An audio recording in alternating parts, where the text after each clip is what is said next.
Angel family இட்லிக்கு என்னோடய ஸ்டைலில் தேங்காய் சட்னி எப்படி செய்கிறதுங்கிறத டீட்டெயிலாக ஃபுல் வீடியோ இந்த வீடியோவில் பார்க்க போகிறோம்.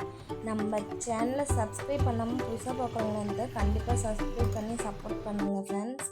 வாங்க வீடியோக்குள்ளே போகலாம். தேவையான பொருட்கள் பார்த்திங்கன்னா, தேவையான அளவு தேங்காய் துருவி வச்சுருக்கேன், 3 பச்சை மிளகா, 3 பல் பூண்டு, இஞ்சி கொஞ்சம், கொத்தமல்லி தழை, பச்சை கருவேப்பிலை எடுத்து வச்சுக்கிட்டு ஒரு மிக்ஸி ஜாரில் வந்து தேங்காவெல்லாம் போட்டுக்கோங்க. நம்ம துருவி வச்ச தேங்காயெல்லாம் எடுத்து மிக்ஸி ஜாரில் போட்டு வச்சுக்கிட்டு தேவையான அளவு பொட்டுக்கடலை சேர்த்துக்கலாம்.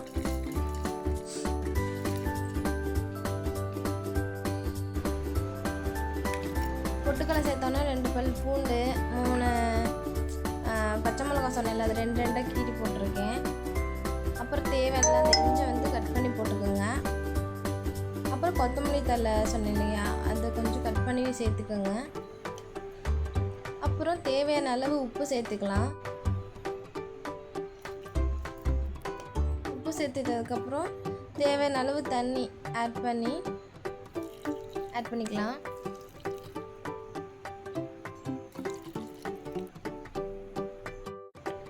ஆட் பண்ணதுக்கப்புறம் மிக்ஸி ஜாரில் போட்டு நம்ம நல்லா அரைச்சிடுவோம்.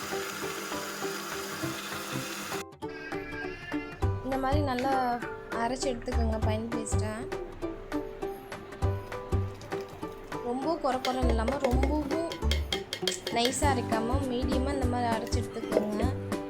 அப்புறம் வந்து தாளிப்பு போடுறது நல்லா இருக்கும். சட்னிக்கு ஒரு கடாயில் வந்து எண்ணெய் தேவையான அளவு ஒரு 3 ஸ்பூன் சேர்த்துக்கோங்க. கடுகு ஆட் பண்ணிவிட்டு நல்லா அந்த கடுகு வந்ததுக்கு பச்சை கருவேப்பிலை வந்து அந்த ஆட் பண்ணிக்கலாம். ஆட் பண்ணி ஒரு 2 நிமிஷத்தில் கலந்து கருவேப்பிலை கலர் கொஞ்சம் மாறும் வந்து இப்படின்னா தீங்கு எடுத்துக்கலாம். 2 நிமிஷத்தில் எடுத்துட்டு அந்த நம்ம ஏற்கனவே அடித்து வச்ச சட்னியோட